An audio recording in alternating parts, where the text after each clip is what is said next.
217 కోట్ల రూపాయలతో ఒక ప్రాజెక్టుని నిర్మాణం చేయబోతా ఉన్నాం. ఈవేళ ఆ ప్రాజెక్టుకి మీ అందరి యొక్క ఆశీస్సులతో మరి ఇక్కడికి వచ్చినటువంటి పెద్దల యొక్క చేతుల మీదుగా ఆ యొక్క కార్యక్రమానికి శ్రీకారం చుట్టబోతా ఉన్నాం. శంకుస్థాపన కార్యక్రమాన్ని నిర్వహించబోతా ఉన్నాం. నిజంగా చాలా సంతోషంగా ఉంది.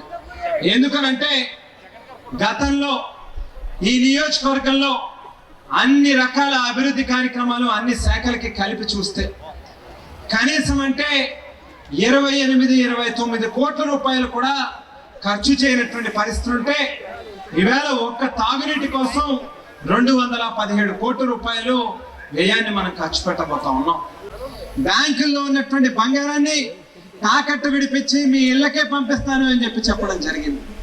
ఇచ్చిన మాటల్ని పూర్తిగా గాలి కొదిలేసి 2014 నుంచి 19 వరకు ఏ రకంగా దొరికిన మేరకు దోచుకోవాలి అనేటువంటి ఏకైక ఎజెండాతో మాత్రమే పనిచేశారు తప్పితే ఒక చిన్న ఆస్తి ఉండాలి, ఒక చిన్న గూడు ఉండాలి, ఇల్లు ఉండాలి అనేటువంటి ఒక ఆలోచనతో ఉంటారు.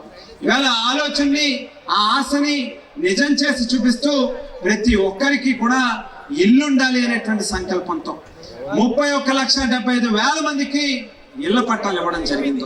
ప్రత్యేకించి మన నియోజకవర్గంలో 20,172 మందికి ఇవాళ ఇల్లు లేనటువంటి నిరుపేదలకు ఇల్లు ఇవ్వడం జరిగింది.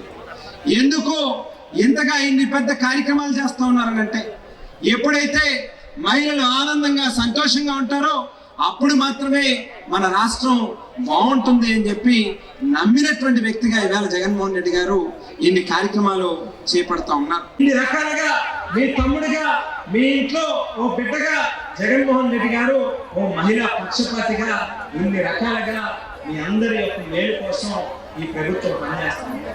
అలాగే మన నియోజకవర్గంలో ప్రత్యేకించి మీ అందరికీ కూడా తెలుసు, నా తండ్రి జక్కంపూడి రామ్మోహన్ రావు గారు ఆవేళ కేవలం 5 సంవత్సరాల కాలంలో ఆయన రాజశేఖర రెడ్డి గారి యొక్క ప్రభుత్వంలో మంత్రిగా పనిచేస్తున్న సందర్భంలో ఈ నియోజకవర్గంలో పెద్ద ఎత్తున అభివృద్ధి కార్యక్రమాలు చేపట్టడం జరిగింది.